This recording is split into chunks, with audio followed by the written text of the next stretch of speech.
किशनगंज विधानसभा की लड़ाई इस बार बड़ी दिलचस्प होने वाली है।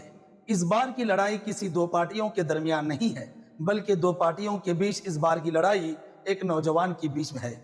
एक तरफ बीजेपी और कांग्रेस आमने सामने हैं, जो एक दूसरे को हराने की बात करता है, तो वहीं दूसरी तरफ है एमआईएम की तरफ से एक नौजवान शम्स आगाज, जो रोजगार, शिक्षा और इलाके की डेवलप और एजुकेशन की बात करता है और बाढ़ग्रस्त इलाकों के लिए फिक्रमंद है। बीजेपी की तरफ से इस मैदान में स्वीटी सिंह है, जो लगातार 2010 से बीजेपी की तरफ से मैदान में आ रही है, लेकिन अब तक कामयाबी नहीं मिली है।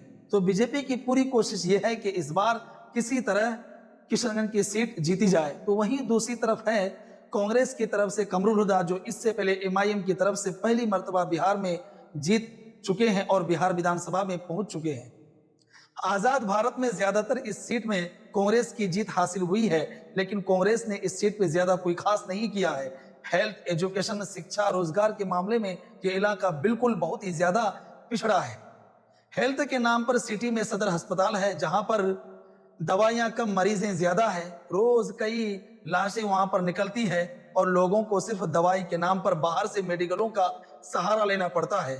वहीं इलाके में स्कूल की बिल्डिंगें तो हैं, लेकिन पढ़ने वाले बच्चे भी ज्यादा हैं, लेकिन पढ़ाने वाले शिक्षक कम हैं। जो बच्चे जाते हैं वो खिचड़ी, दाल भात और अंडा की लालच में जाते हैं, वरना एजुकेशन के नाम पे प्राइमरी, प्राथमिक और कॉलेजों में कोई पढ़ाई नहीं है। वहीं पर दूसरी तरफ एमआईएम की तरफ से मैदान में इलेक्शन लड़ने वाले शम्स आगाज है, जो इस इलाके की अच्छी एजुकेशन और अच्छा हेल्थ और अच्छे रोजगार की बात करता है, जो कहता है कि आजाद भारत में जो चीजें इस इलाके में नामुमकिन के तौर पर छोड़ दिया गया है और लोग ना उम्मीद हो गए हैं, एक बार एमआईएम और इस शम्स आगाज नौजवान को मौका दिया जाए, आने वाले 5 साल में शिक्षा, रोजगार, वो तमाम चीजें होगी जिन चीजों के लिए यहाँ के नौजवान और यहाँ के लोग अपने घर बार को छोड़कर दूसरे शहरों में और दूसरे राज्यों में जाते हैं।